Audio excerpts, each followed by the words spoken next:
Hello everyone. In this video, I'll show you how to make multiple pages in Excel step by step. Apply step on multiple tabs and apply step to printing. Then step on create a new tab. Again create a new multiple tabs. Rename. Right click on your mouse. Rename sheets 3. Example data. Okay. And step 2, go to data.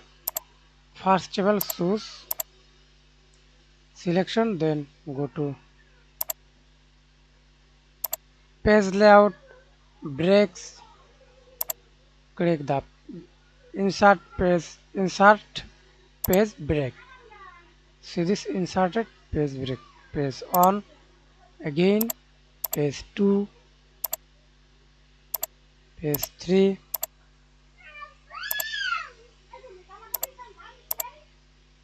page 4, then preview.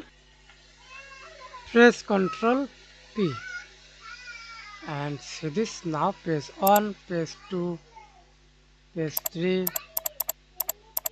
Okay, see this copies number and print active sheet, enter workbook, print selection, etc. That's it. Thanks for watching. Please like, comment, share and subscribe to my channel.